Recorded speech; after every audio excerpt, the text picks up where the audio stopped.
વડોદરાની અરુણાચલ સોસાયટીમાં રહેતા અંજુ શર્માનો મૃતદેહ વડોદરા લાવવામાં આવ્યો। પરિવાર દ્વારા અંતિમ યાત્રા કાઢવામાં આવી। પોલીસ એસ્કોર્ટિંગ સાથે મૃતદેહ વડોદરા લાવવામાં આવ્યો તો અંતિમ યાત્રામાં મોટી સંખ્યામાં પરિવારજનો અને સોસાયટીના નાગરિકો જોડાયા। કોફિનમાં જે મૃતદેહને મૂકી અંતિમ યાત્રા કાઢવામાં આવી। અંતિમ યાત્રામાં ધારાસભ્ય કેયુર રોકડિયા, કોર્પોરેટરો સહિત રાજકીય અગ્રણીઓ પણ જોડાયા। સોસાયટીના નાગરિકોએ કહ્યું કે અંજુબેન હંમેશા અમને યાદ આવશે।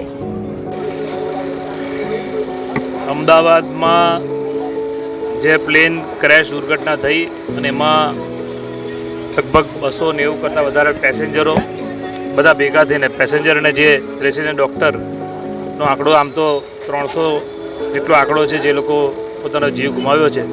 પ્રભુચરણમાં પ્રાર્થના કરીએ કે બધાની આત્માને શાંતિ મળે। વડોદરા શહેરમાં અત્યારે અહીંયા ગોરવામાં અરુણાચલ સોસાયટીમાં જે અંજુબેન શર્મા એ પણ એ ફ્લાઇટમાં બેઠા હતા, એ પણ મૃત્યુ પામ્યા છે અને એમનું આજે સવારે ડેડ બોડી આવી છે અને આજે એમને અહીંયા અંતિમ યાત્રા છે એમાં જોડાયા છે। પ્રભુચરણમાં પ્રાર્થના કરીએ કે એમની આત્માને શાંતિ મળે અને એમના પરિવારને પ્રભુ